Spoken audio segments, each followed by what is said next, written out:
je suis venue à celui-là, j'ai essayé de l'expliquer par la force des choses, parce qu'il revenait trop souvent dans mes travaux antérieurs d'anthropologie, un certain nombre de faits déroutants et qui m'ont mis sur la piste de la hiérarchie entre les sexes et de la voir ensuite comme universelle.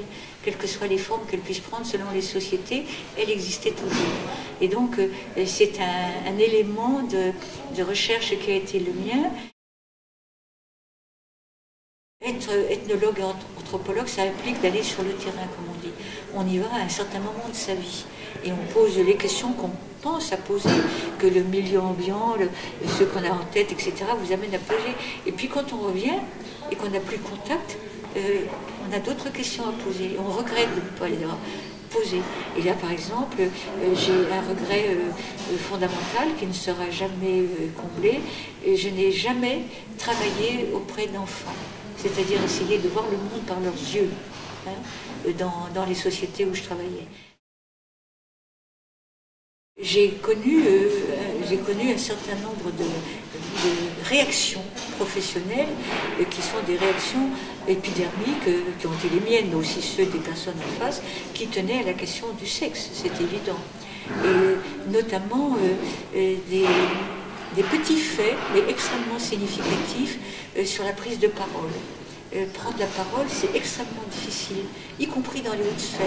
Vous êtes à égalité avec vos collègues et c'est pratiquement impossible de prendre la parole si vous êtes une femme. Je dis fréquemment qu'une des premières choses qu'il convient de faire quand on veut militer pour l'égalité entre les sexes, c'est de toujours refuser ce que j'appelle le service du café.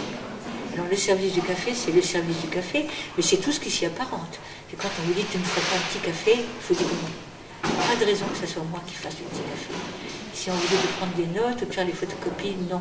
Il n'y a pas de raison que ce soit vous qui le fassiez. Les modèles auxquels on aboutira, le modèle auquel on aboutira dans quelques générations, ne correspondra peut-être pas à l'idée que nous en avons maintenant, de l'égalité telle que nous la voyons maintenant. Pour la raison que si je m'en tiens à ce que disait Lévi-Strauss, et je suis persuadée du bien fondé, c'est qu'il faut de la différence, il ne dit pas de l'inégalité, il faut de la différence pour qu'il y ait de la civilisation, pour qu'il y ait de la culture.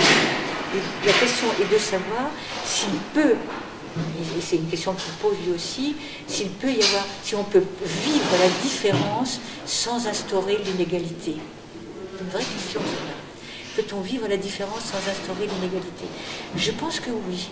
Je pense que si on accepte de reconnaître vraiment une asymétrie biologique fondamentale entre les sexes, qu'il est possible d'établir des formes d'égalité en admettant qu'on est asymétrique, qu'on n'est pas fait pareil, tout simplement.